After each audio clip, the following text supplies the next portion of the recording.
Okay, we go. We're live. Sorry, something happened. Anyway, welcome back to Book from Scratch, where I'm writing a book live. We're just finishing up the first chapter, so if you need to catch up, I'm afraid you have to go watch some of the other videos, like and subscribe to be notified about any others that are going forth. I'm sure you know how YouTube works. This can't be your first day on here. But let's get started. So I'm going to have to assume you're watching the other videos and continue. But if you're new here, this is your first time, then I've started writing the first chapter of a book that's actually an anthology, but each book is the same characters going through a huge, gigantic adventure. And this is the first book, which is going to be a fantasy book. And then there's other genres in between, finishing on a pure fantasy book. It's all fantasy, but I'm going to do Western, I'm going to do a romance, I'm going to do a comedy if I can, and all the way to, and it's just sort of bookended by two fantasy stories. And this is the first fantasy story that sets things up. And basically the two main characters, Fortis and Huxton, one's a human, that's Huxton, one's a orc, that's Fortis. It just begins with their whole town being attacked, and they're trying to deal with it. And we've reached a point where they managed to signal some orcs who live nearby. Orcs are good in this universe, and the orcs have come to the village to help rescuing it, but they're being surrounded by these sort of automated, like, suits of armor. And I'll have to get into that again some other time about what that's about. But it'll be revealed anyway. You don't explain everything right at the beginning. Okay. So, let's just do a quick reread. They looked up to see a group of 10 orcs carrying clubs and wooden shields sprint into the village. "We're saved," Fortis said. I think. Declared. "No, we aren't," Huxton replied. He's not replying. "No, we're not." No, we aren't," Huxton said. As more soldiers under the sway of the knowledge motion. Now, in this universe, I've decided, in order to try and make my own, what's it called, magic style, I've gone with the more you know how something works, like scientifically, so to speak, you can replicate it using your own magic. So everyone has magic, the ability to do magic, but if you don't study and understand it, you can't replicate its effects. So if you want to shoot a fireball, you have to understand fire intimately. And if you want to animate suits of armor, you have to have the knowledge of motion, and you can imbue it in things. And I kind of want the magic to be a bit subtle in this universe, because I'm actually being influenced here by Lord of the Rings, Dungeons and Dragons, and Discworld. You have to watch some of the other videos to understand what that's about. But what I like about the magic in Lord of the Rings is that it's incredibly subtle. Sometimes it looks a bit flashy with, lights and whatnot, but I feel that it's mostly, it's not like, what I hate is like the magic that appears in Harry Potter, for example, because it's just like pew pew pew pew kind of magic, and it's not the best kind of magic. It like when you ask someone to visualize it in their head. I like Discworld magic in that it's also very subtle and rarely used. And D&D magic is obviously incredibly flashy, but I'm not utilizing the magic of D&D. I'm using a kind of perhaps the setting of D&D and the sense of being an adventurer who is in a way hired by governments to do something. But I want more subtle magic. So in this case, it's always going to be like the knowledge of something to reference the magic. But to be really good at it, to actually do magic at all, requires training.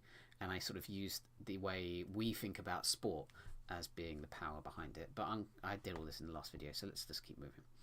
sway of the said as more soldiers under the sway of the knowledge of motion appeared out of the tree line. The village wardens were pushed back into the centre of the village. Huxton counted 7 remaining. I should probably add remaining because it gives a sense of death. But 20 soldiers were joining the half dozen still in the village. Oh, wait, hang on a minute. That's not working. Centre of the village. Huxton counted 7 remaining.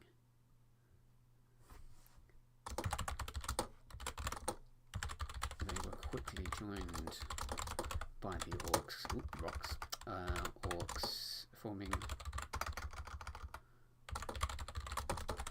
defensive circle.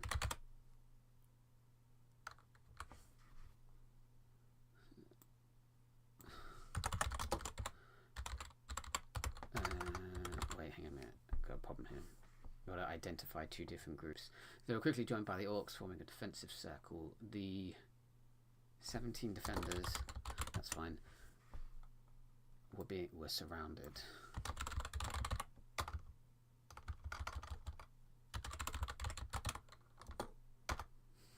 They're outnumbered, Fortis said. Sorry, that means I don't have to give me numbers. Good. Mother! Mother! Huxton uttered, catching a glimpse of his mum, jabbing a spear forward to keep the advancing enemy at bay. Right, now this is where I'm sort of trying to develop the theme a little. I must have been over this quite a few times, but who cares? I'm going to say it again. The theme of this is where I'm not critiquing it because I do love it, but it's always bothered me that in sort of some stories, not all, that the good guys are always on the back end when they're fighting the bad guys. Like, it's like Lord of the Rings where Minas Tirith, spoiler alert, Minas Tirith is being heavily outnumbered by 100,000 orcs and Haradrim, the Oliphants, there's trolls, there's fell beasts, witch kings, stuff like that. And Minas Tirith has a very small army there. But there's some indication in the story that Gondor could have had a bigger army and they could have planned better and had Rohan on their side. And you do get the Riders of Rohan coming in and having an effect on the battle, but it's like there's a sense that the good guys could have been better prepared for this. And there is a sense that the reason why they're not is, of course, all the machinations of Saruman, Denethor being a terrible leader, stuff like that.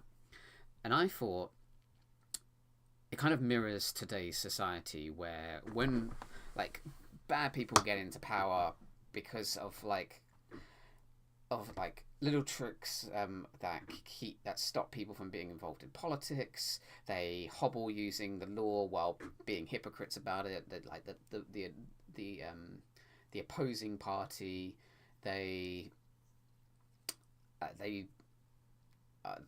it's propaganda, things like that, which also undermine the ability of the good guys, whoever you think they are, to actually do something about it. So I thought, why not have the theme of this story being, again, maybe it's not theme, maybe theme's the wrong word, but it's like, I think the theme is, how do you resist evil? And typically a story is about resisting evil when evil's right at your gate.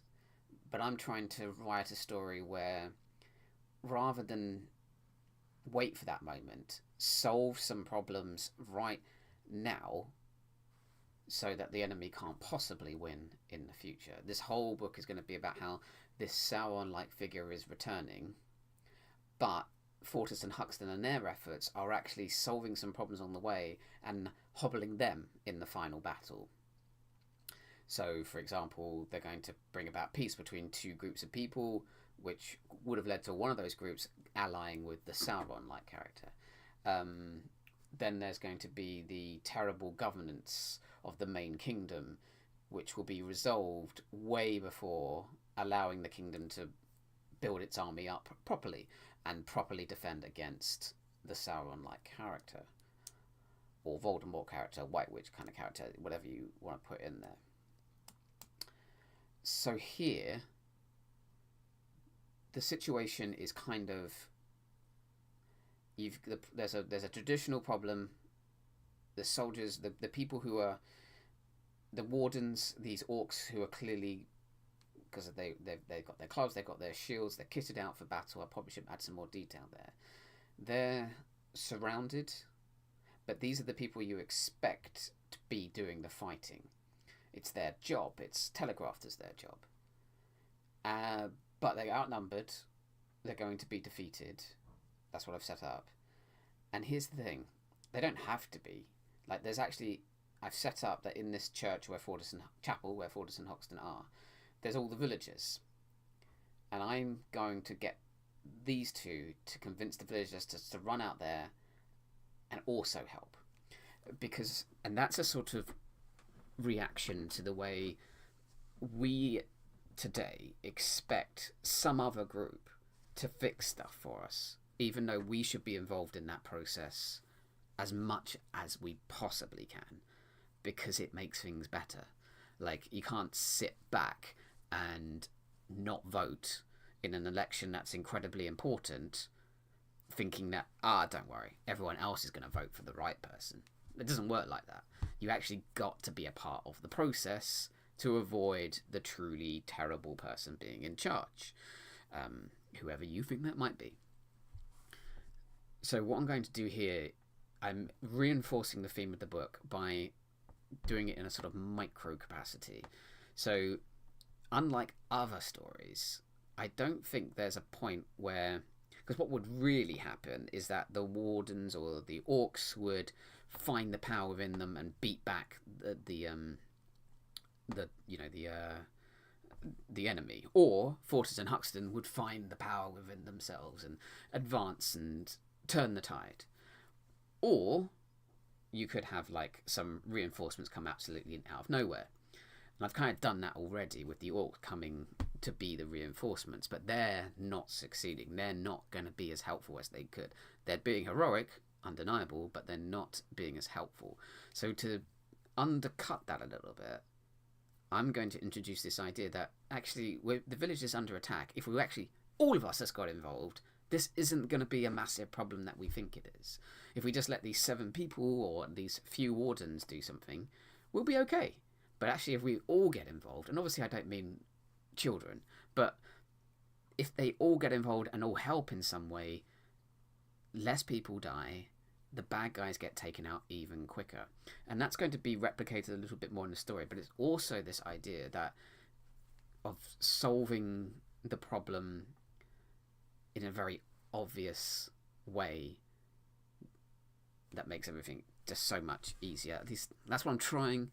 When you write a book and you're trying to put something like this out there, it's going to take a few goes to get it right. And I want to get this to the end of the chapter. So, Cataclysm, jabbing a spear forward to keep the advancing enemy. What do we do? Okay, now I've got a problem here. I want Fortis and Huxton to be somewhat equal going forward. Like they have the same kind of ideas. So having one ask the other isn't a great thing. So let them together. Let's have someone else be like they both ask someone else what they're going to do. That person fails to come up with a solution, so they together have to do it. We have to do something. Huxton said, "Let's go tell your dad." The dad is in the chapel. He's like a doctor. I've established him as a doctor-like character. Let's go tell your dad.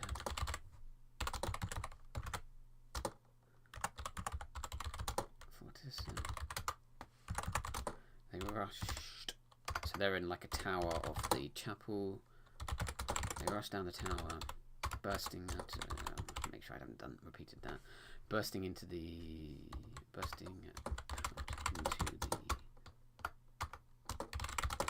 Right, need to look up the parts of the chapel.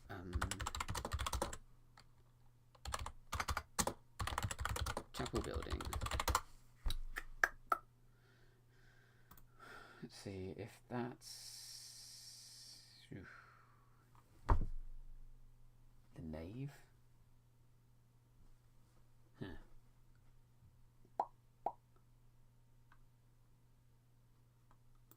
Chancel. There's a nave. Okay, that's fine. I'm gonna I'm gonna just give you a little writing tip here as well. I'm about to use the word nave, which is a part of a church, chapel, etc. That is where all the parishioners sit. Yes, where the pews are. Now, I decided to use the word nave, even though it's an uncommon name. I think that when you're writing a book and you're going to start using new words or like uncommon words, you have to think a bit carefully about this. It depends on the book and perhaps your targeted readership. I think it's fair to say that this book is aimed.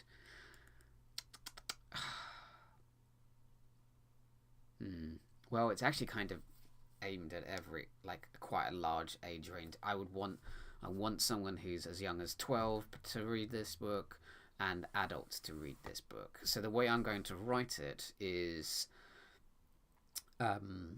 not be too graphic with some details so that it can be read by young people, but have an intricate story, a detailed story, quite a long story to appeal to adults who look for a little bit more from one book. So when you're choosing to bring in sort of uncommon words, you have to think about your audience. I would not put knave in if I was aiming this book at children, because I doubt that children would know what a knave is. And when you throw those words in, if in this case, if it's children would not know this word, it doesn't allow them to understand what's happening because they don't know what this place is. So you do have to carefully target some of the words you write for your intended audience. I think knave is fine. I think that the adults reading this will get it. And it's pretty clear from context that children will probably learn that, the nave was where the towers come out into the main body of the church building. So here it's fine because it's probably understood to younger readers who haven't heard the word nave before where this is in the church. It's fine with adults because adults should know the word nave, or at least know it's connected to a church, so they'll be fine. But you do have to choose some words carefully as you're going. Some of this I'm going to catch when I edit, such as realizing that it should be they rush down the tower, bursting out into the nave. Father, mother, and the orcs, they're surrounded. No, I can't use surrounded again. Father, mother, hang on. Father, exclamation mark. Mother and the orcs, they're surrounded. Can't use surrounded again, can I? It's just too soon. It's got to be a good opposite. They're encompassed, enclosed, fenced. Nope. Wait, hang on a minute. Maybe. There we go. I'm going to change where I use this. Word being fenced by the soldiers. They're outnumbered. 40%. That's fine. Father, they're surrounded.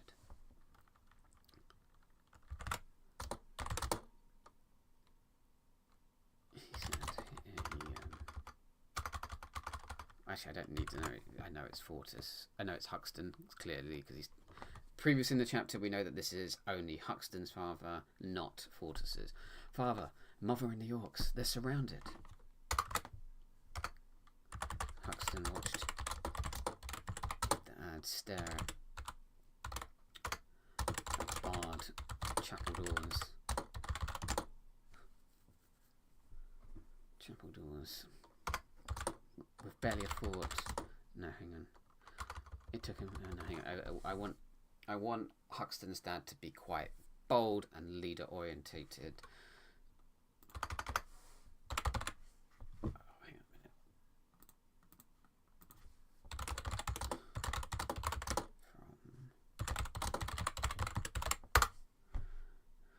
Okay, so where's this in the dictionary book? Right, where's the dictionary box? Go to file options proofing. Sorry, what I'm doing is unfortunately removing a word I accidentally put into the dictionary of this. Where's my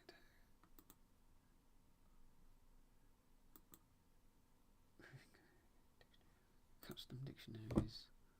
What?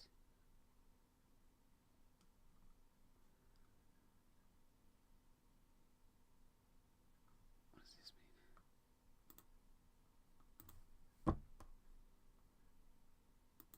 I'm trying to remove a word from.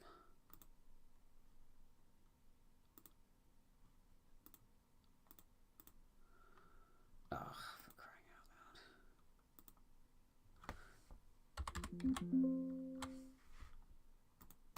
Okay, fine. I'll cancel that. I'll try and figure that out later. Sorry, I accidentally added a word into the word dictionary.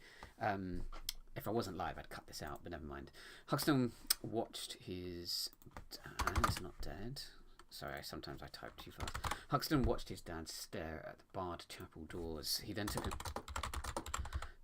step forward before one of the priests. Yeah, one of the priests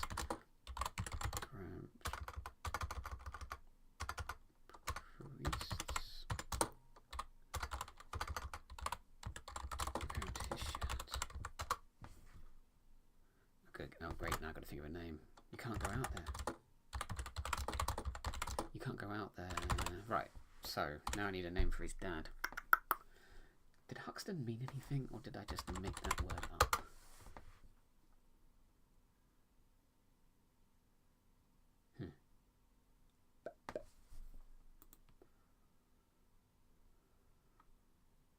I can't remember why I chose that name.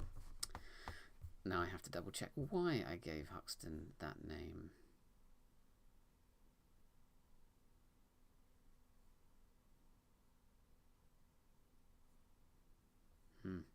I didn't leave any notes as to why I did.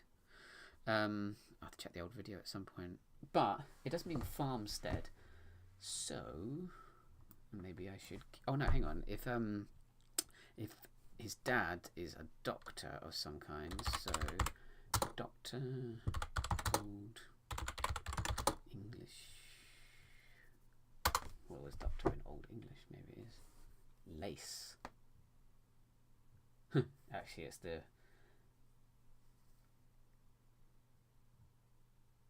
Okay, I'm going to go with that. You can't go. I'm going to call him that. Now it's not actually. It's actually derived from leech of all places. That's actually his name, Leechy. Well, I'll leave it like that for now. You can't go out there, Leechy. Or lace. Whoever reads it will read it differently. But I. Oh, hang on. There's a proto-Germanic term, Lejas. I don't want to call him leech because unfortunately that has. Even though leeches have been quite a boon to medicine. Oh, hang on. Can I call it a docio to teach? No. We'll see. We'll stay with that. You can't go out there, Lace. Lychee. They'll kill you. They'll kill you.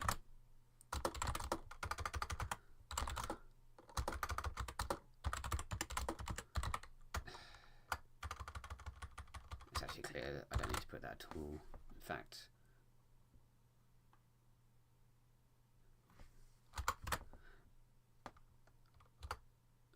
Right. How do I get...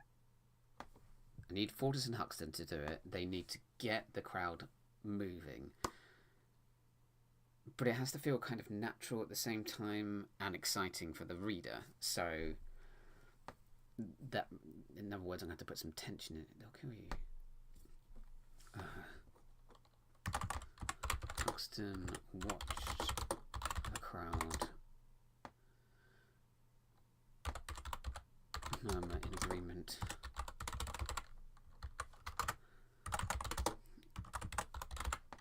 The wardens are doing their job. What can we do? The priest added. The wardens are doing their job. What can we do? The priest added. We can. No, I know what to do. This is a moment of tension. What can we do? Let there fall silence.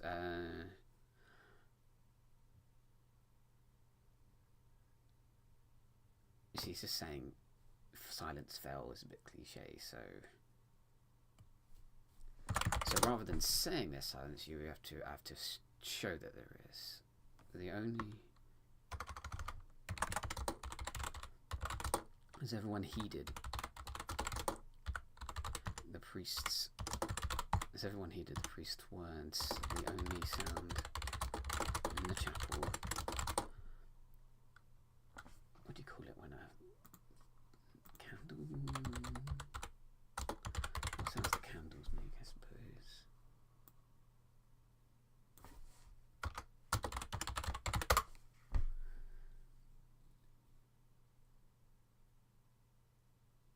Okay, the sound from the chapel was the popping... No, that doesn't make sense.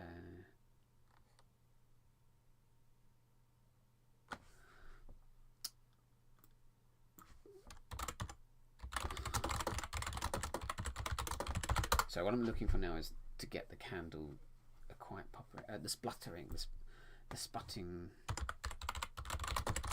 and sizzling of... What can we do? The priest added. Has everyone heeded the priest's words? The only sounds in the chapel were the spluttering and sizzling of the dying candle. Yeah, that's good. Why is dying candles good? Because by dying candles, dying light, I'm actually now juxtaposing that with the dying wardens and orcs outside protecting the village. Has everyone heeded the priest's words? The only sounds in the chapel were the sputtering and sizzling of the dying candles.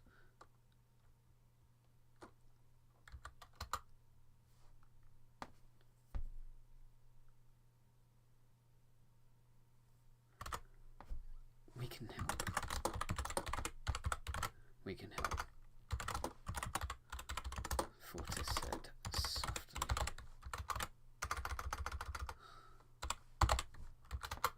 Fortis said softly.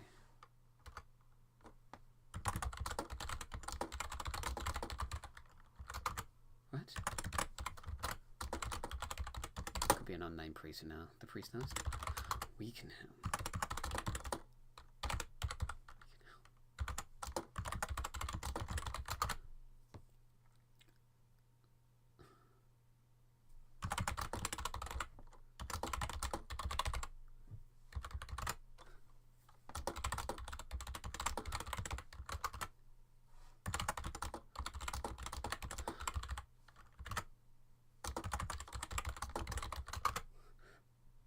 We can too. We can get up. Okay. What I'm worried about is, I don't think I'm being cliche, but what I'm worried about is how this is kind of an important dialogue scene, and dialogue has to be good. It has to feel natural. It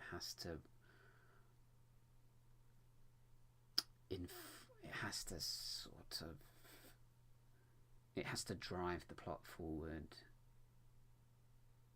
It has to be meaningful, especially at this scene more than any others. We can help, Fortis said softly. All eyes turned to him.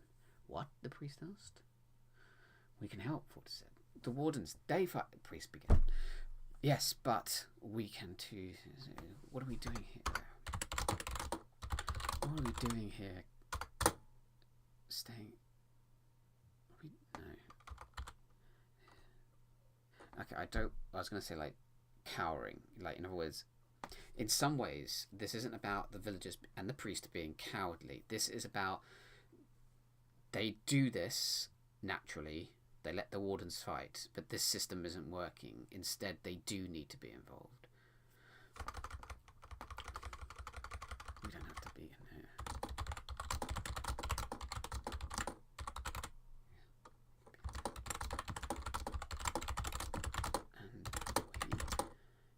Save lives. We don't have to be in here. We can be out there. We can save lives. It's dangerous. It's dangerous. They are here to protect us, but they need us.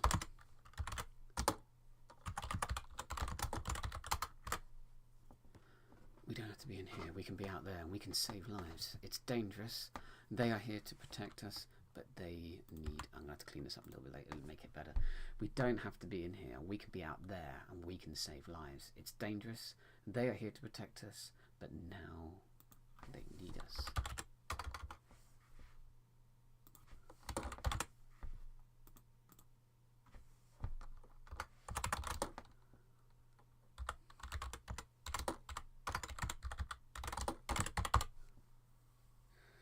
Step back.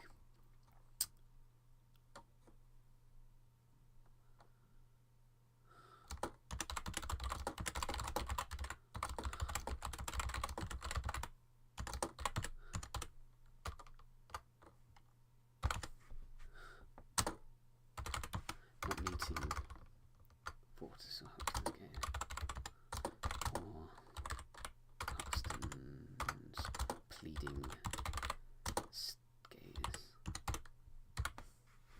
step back, staring at the ground, not meeting Fortis or Huxton's pleading gaze. Oops. Fortis or Huxton's pleading gaze. Right, now I need to bring this home somehow. I'm going to have the priest do the charge, so that'll be fine. The priest step back, staring at the ground, not meeting Fortis or Huxton's pleading gaze. When they're done with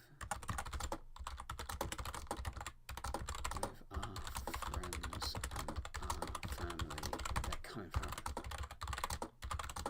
us next. I think this has to be Huxton who says this. When they are done with our friends and our family, they're coming for us next. Now is the time to do something. Now is the time to do something instead of following the normal. Okay, I think I just had like a little bit of brainwave there.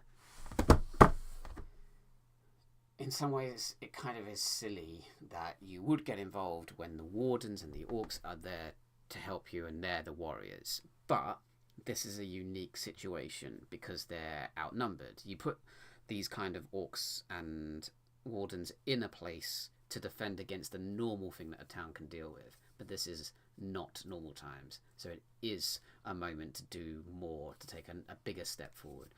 When they're done with our friends and our family out there, they are coming for us next. Now is the time to do something. To do something.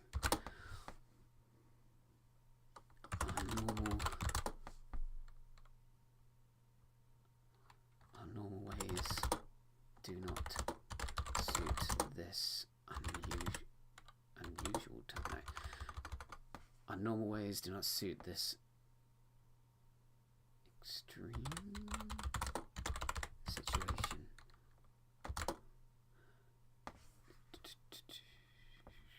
Our normal ways do not suit this extreme situation. We need to act differently.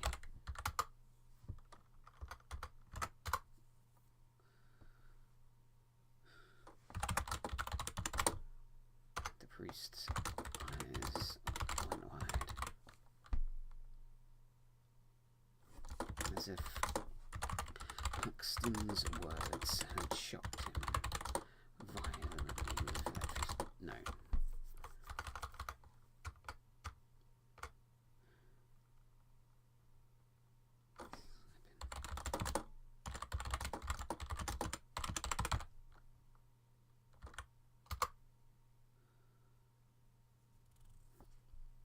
The priest says went wide as if Huxton's words had been a shock to his system. He's right.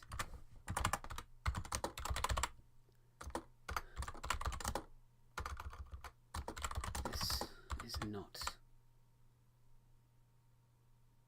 a time and ways.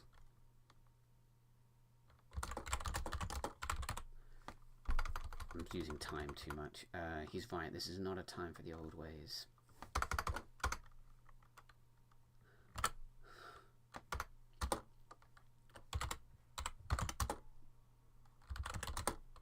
Let's play our part in Snakar's priest, so he has to reference the god, which is essentially Snakar. If you don't know, this entire universe is... Wait, stop moving. Hang on a second. What's going on with the camera all of a sudden?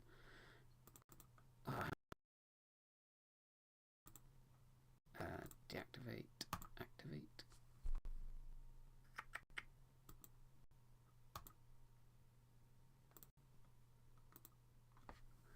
Okay, turns out I've lost the camera. Can you hold on a second, fellas? Fellas? It's not just fellas, hopefully not. There's a wide range of people. Oh, good, we're back. Sorry about that.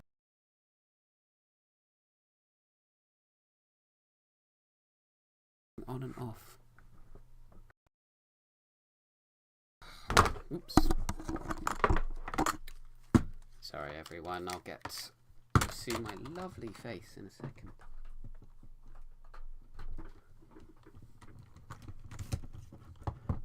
Right, let's try again. Deactivate. Activate.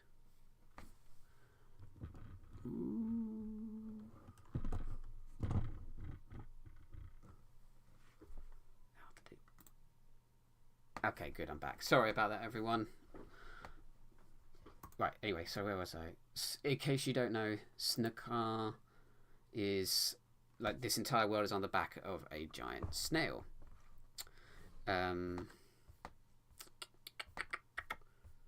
Just realised this isn't working either. On the back of a giant snail. So... And that's...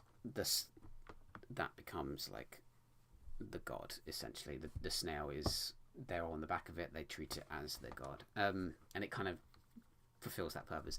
He's right. This is not a time for the old ways. Let's play our part in Snakar's will. The priest rushed for the door. His gnarled fingers pressing against. Now then, hang on a minute. What do you use there? What would be cool? So imagine that there's a bar across the door, you know, that old drawbar. Pressing against, is it? Yeah, good. The drawbar. He's right. This is not the time for the old ways. Let's play our part in Snakar's will. The priest then rushed for the door. His gnarled old fingers pressing against the drawbar as he tried to lift it.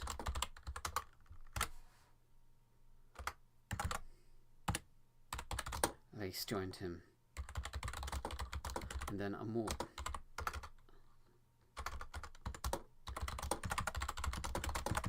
Fortis and Huxton, and soon 5 more men and women were at the door, lifting. I think it's fine to call it a seal because the drawbar kind of seals them in. Lifting the seal and shoving the doors open, letting the cool night air in to the chapel. Soldier right outside who moments before had been hacking at the wood with an axe stumbled backwards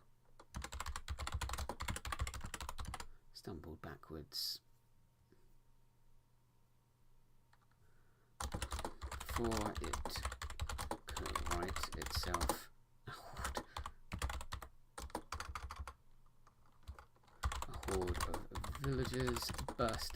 Oh, I'm using burst again. Not rushed, not burst. Let's go look for some other things to use, other phrases. Erupted? Villagers erupted from chapel. Chapel itself, a horde of villagers erupted from the chapel. They barged it to the ground. priest stepped onto his foot,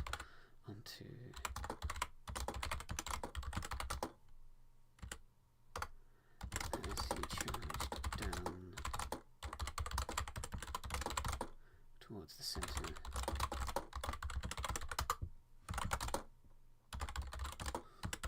The soldier was crushed.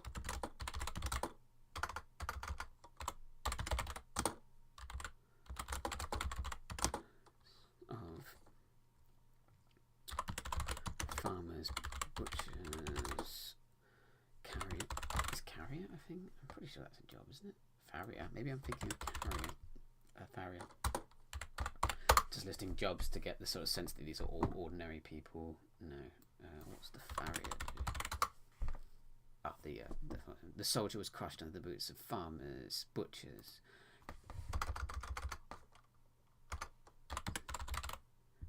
farriers.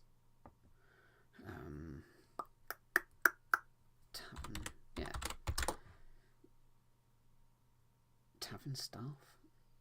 Does that sound right for a fantasy?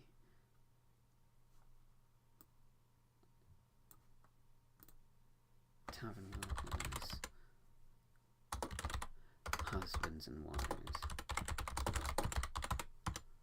Soldier was crushed under the boots of farmers, butchers, farriers, tavern workers, husbands and wives as they tore down the hill.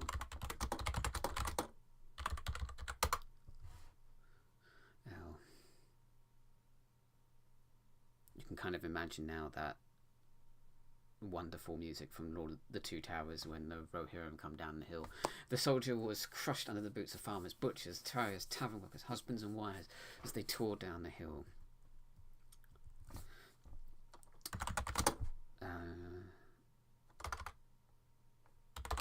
There.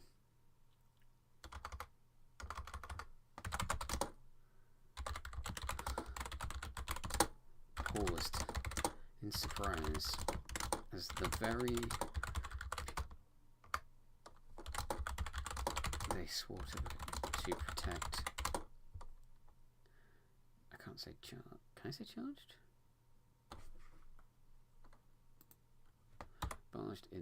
Barged it to the ground as he stepped to his chest space as he charged down the hill towards the centre of the village. The very people they swore to protect swarmed.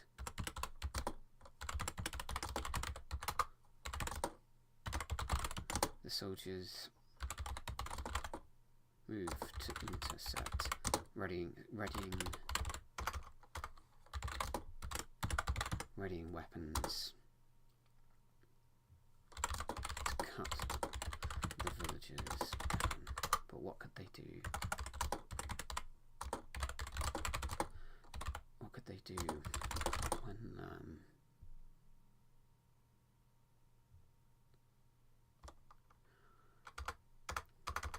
their swords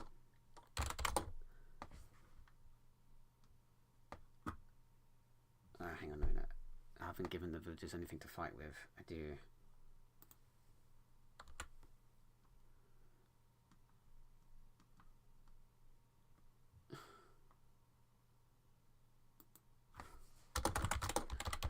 Villagers picked up anything they could from the chapel. Chairs. From the chapel. Chairs.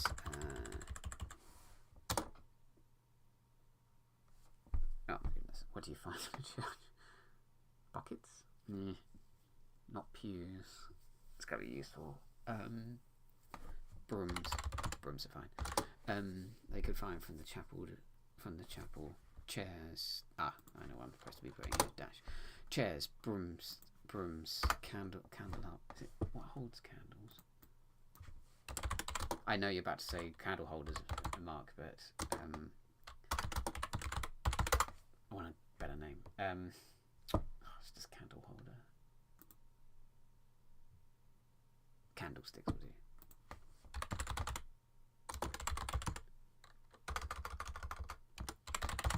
Hang on a minute. Things you find in a church.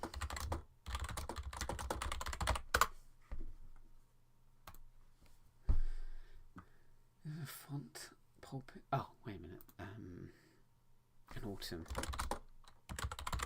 plate. That'll do. So they've got something in their hands. But what could they do when their swords met? Wooden chair.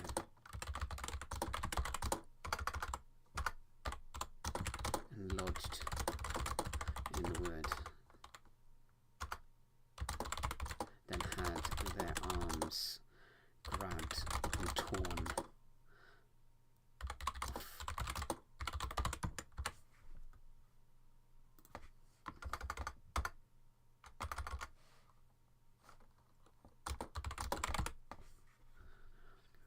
off their bodies. Then had their weapons become the adversaries' weapons.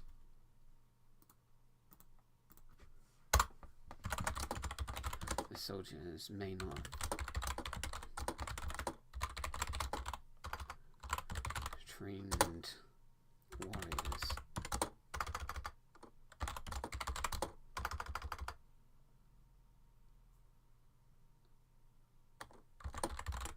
That did not matter to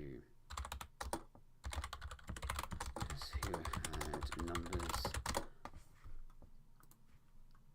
It didn't matter to the villagers who had numbers and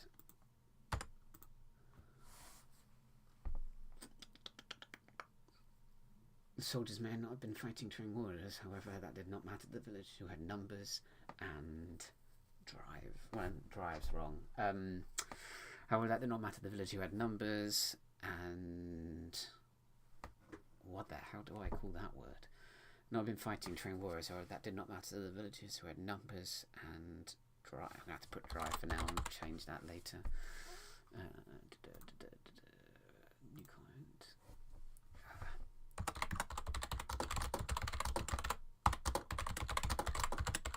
Change it later. Right.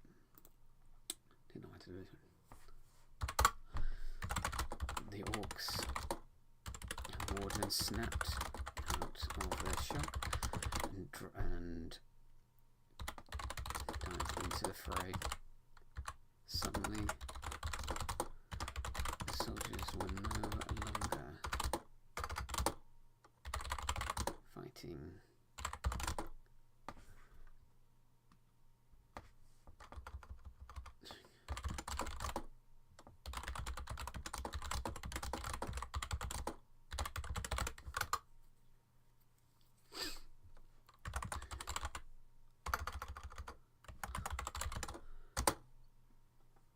Fortis grabbed his arm before it and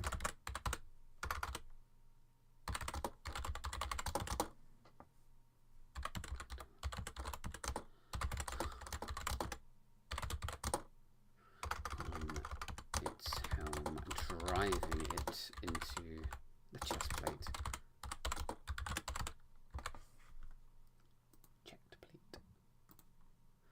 Fortis grabbed the soldier's arm before it could swing, and they poured a candelabra down its helm, driving it into a chest plate. Huxton darted behind the soldier as his mother pushed it back,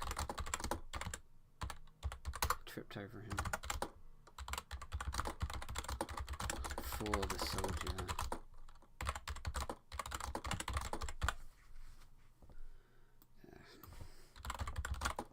tripped over him.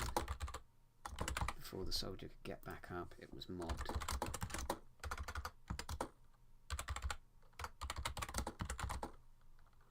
Torn to its and torn and taken apart.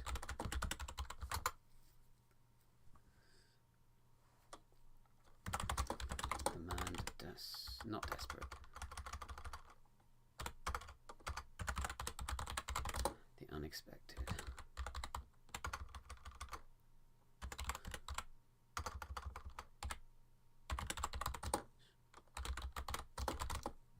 The unexpected charge ended the invasion of the village in a minute. It's all that was left of the attackers were strewn about pieces of unmoving armor.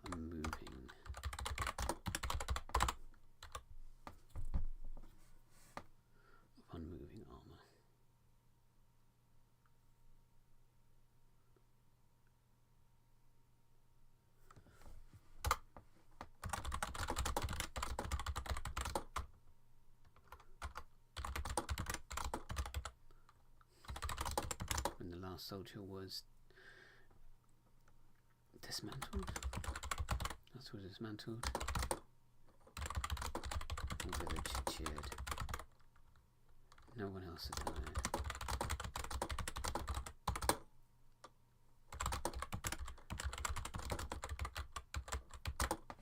Minimum. The casualties are minimum. Hoxton and Fortis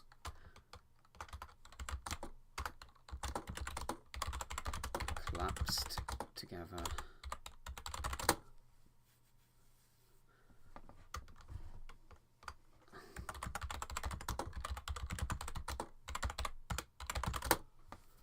Hoxton and Fortis collapsed together against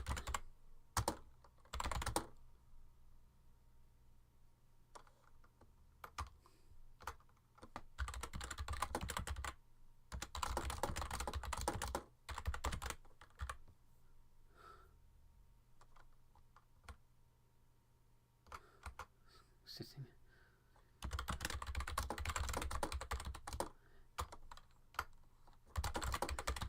Cheeks flushed.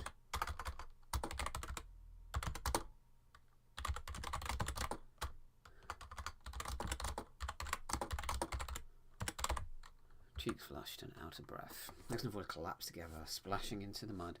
Cheeks flushed and out of breath. I can't. Right. Do you know? Okay. The whole point of this chapter is to do a sort of modicum of the theme of how, like, just do, like, solve the problem in a completely different way. Solve the problem by, like, undercutting what normally would happen in a fantasy, and instead, like it's clear in our society today that we could actually solve a few more problems if we just got a few more people involved with doing the right thing, motivate them to do it. And then, since that's what I've replicated here in a very small fashion, that I'm going to make bigger as the series progress, this anthology, this book progresses. So, but it's also been about setting Fortis and Hoxton down a path of like being adventurous. So, I think it's just out of breath. So now I need to lead them naturally into this. Splashing into the mud, cheeks flushed and out of breath.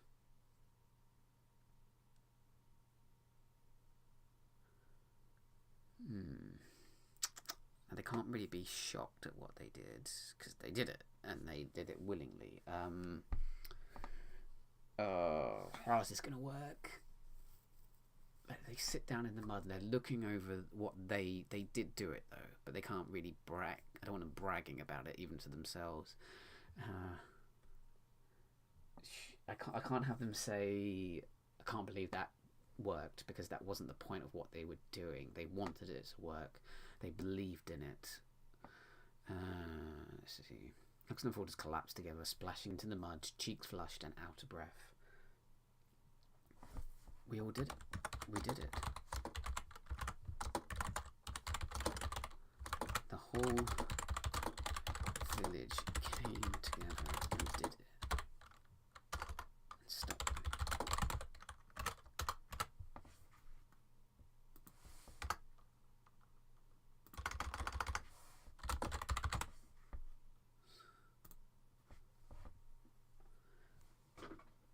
them. We did it, Huxton said. The whole village came together and stopped them. Waters has to respond, and I have to drive forward with how this motivates them to take up a sort of different, to make their life choice of being essentially adventurers. We did it, Huxton said. The whole village came together and stopped them. I've never heard of.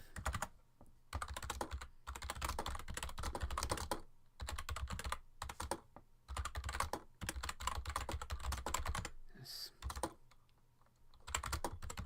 The wardens take care of bandits, brigands, and invaders.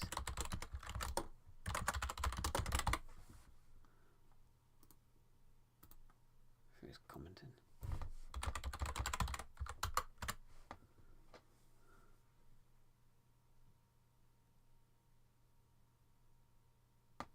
Never heard of a village doing anything like this. The wardens take care of bandits, brigands, and invaders.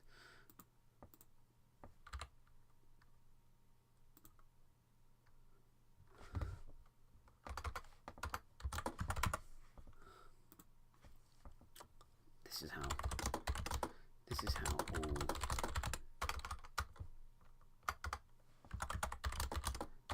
all the towns should defend themselves.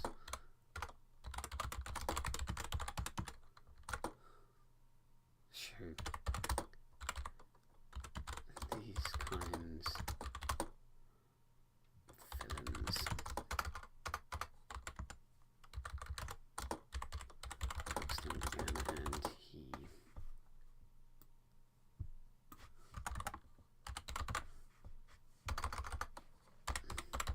Huxton began, and he picked a discarded helmet.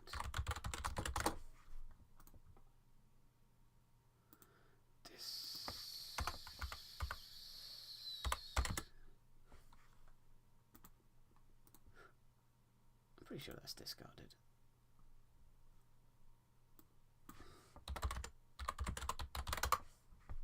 Oh. Turns out I can't spell. What can you do? Get better at it, I guess. Huxton began. He picked and stared into the empty eye sockets.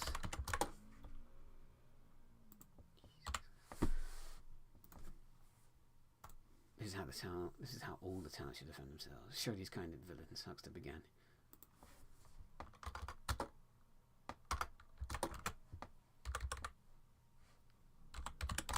They all stand together. It's pretty exciting.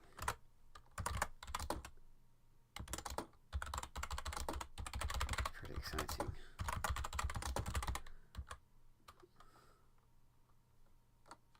It can't just be excitement though. Or should it? It's pretty exciting for what it said. I know, right? I think they should do it for the excitement first, and then they learned that it's more than this. I know, right? Huxton agreed. So good.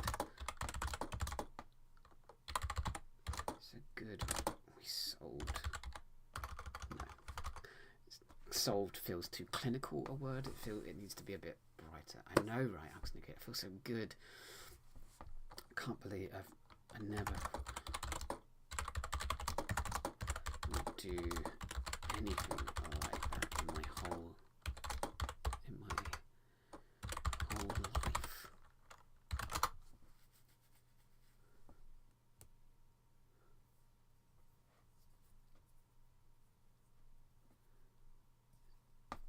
I know, right? Huxton agreed. It feels so good. I never thought I would do anything like that in my whole life.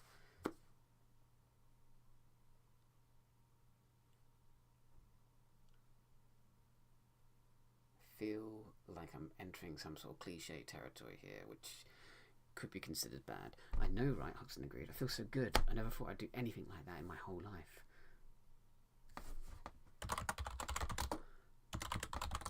Let's do this thing.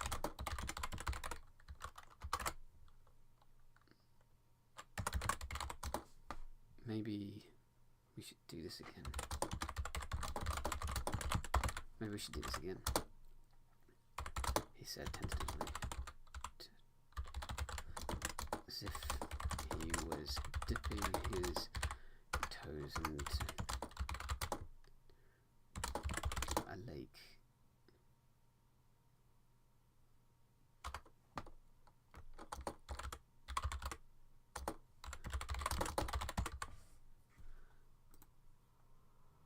Tentatively? There we go. Maybe we should do this again, he said tentatively, as if he was doing. What? Invite?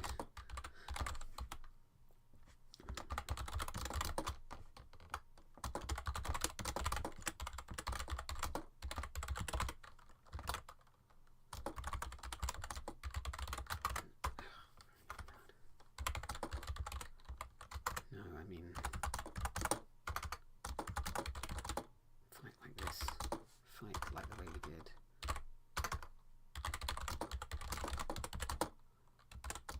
Ah, yes. Okay, I've another little bit of epiphany here.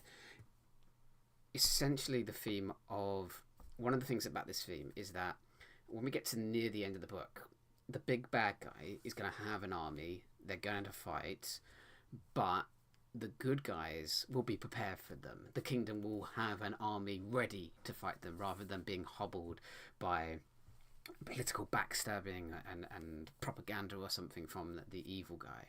They're going to have all the weapons they need. They're going to have the allies they need. They're not going to be the free peoples of this world aren't going to be separated. They're going to be bound together, because what Fortis and Huxton do throughout the book is ensure that they see that they have to do that now. They have to solve some issues. It's like in Lord of the Rings. Why don't the elves and the dwarves just fight with the humans against Sauron, and it'd be so much easier?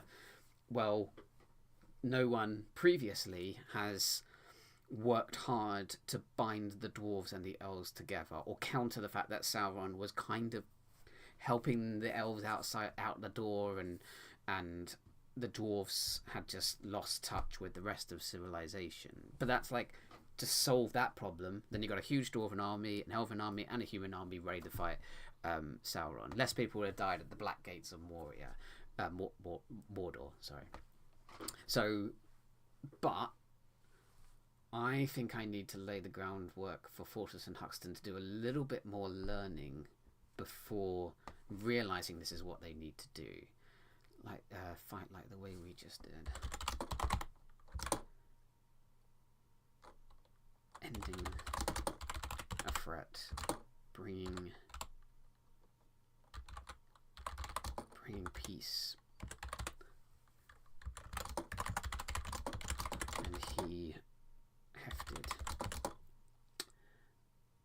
a makeshift a broken broom hand. And he just used to cave in.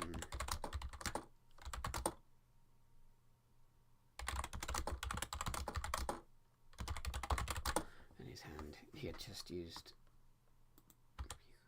So what I'm getting at is that Fortis and Huxton are actually being drawn to the idea of the big heroic battle that you kind of commonly get at the end of fantasy adventures.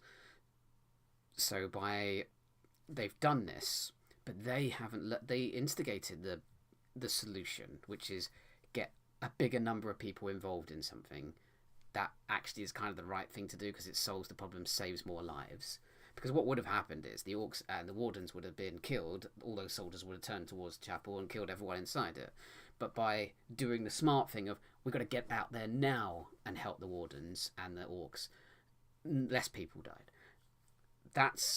Fortis and Huxton did that, but they still haven't learned it yet.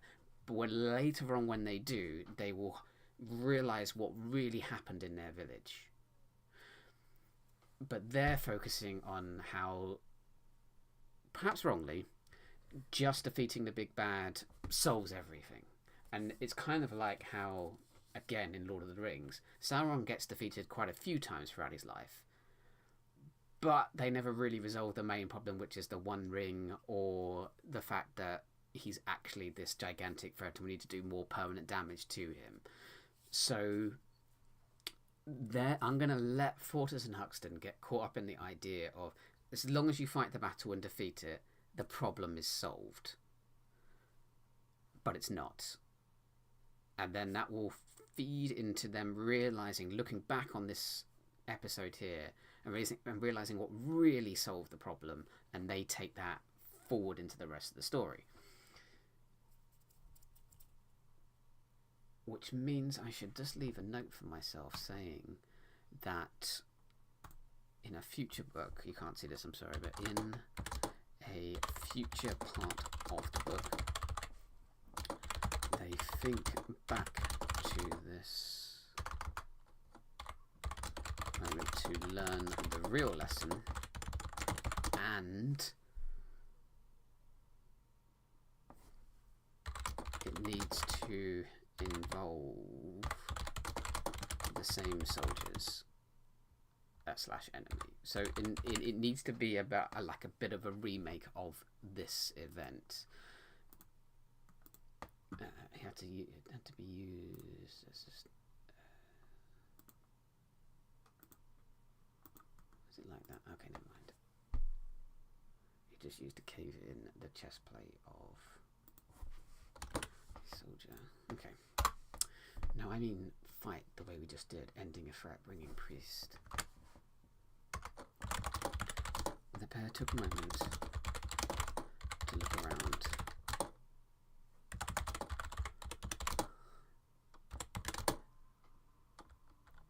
Just giving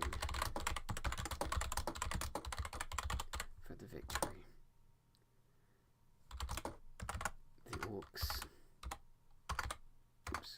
The orcs were being given free drinks from the tavern. Fires were being... No, actually, let's just say the fires are out, because why are you having a drink while someone over there's house is burning down? So let's not do that. The orcs were being given free drinks from the tavern.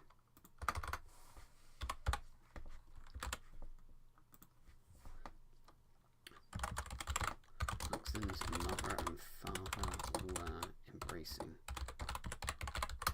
But we did. Look at what we achieved. This feels... We could do that again. We could do this again. We can free others from... We can help others...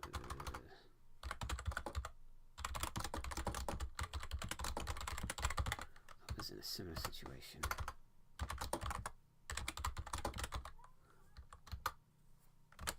We? What was this in? I wouldn't fight these kind of... I wouldn't fight these kinds of battles. Wouldn't fight these kind of battles with anyone else.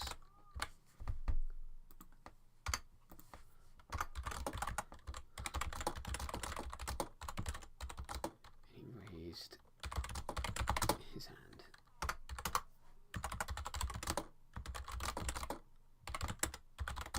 Clasped.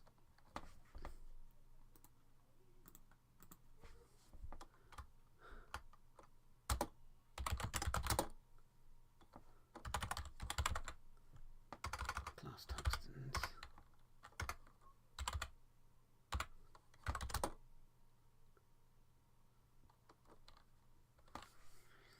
What I'm imagining is like that scene from Predator almost. That I can't do it with my other hand, but you know, like the whole, not a handshake, not a high five, just that classic clasp like that, and clasped Huxton's limb. But I want to say hand again. I can't say limb, can I? I'll just say palm. Palm.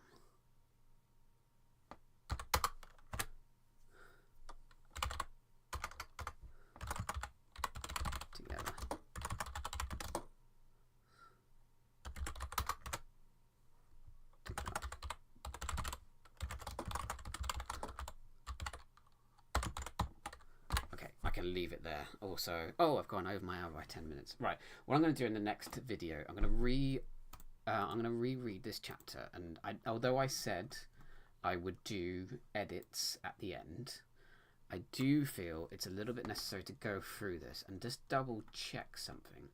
Is that I'm worried that it's not sounding fantasy. Because what fantasy should have is a bit more detail. It should bring to life the setting. So I want to go through it again, reread it as I go, and try and add that in. I hope this has been helpful. Watching someone type it out live, so you can see how the ideas flow and explain what's going on and what needs to be prepared now for later, such as thinking through how they think about this moment will be challenged later, but already how they should do things differently is already been telegraphed. It's already been hinted at, and the reader will either see that quite obviously later, or it will be so subtle in the mind of the reader it will feel very organic and right for them. It won't feel like it's coming out of nowhere. It's been laid in their mind already, almost without them knowing it.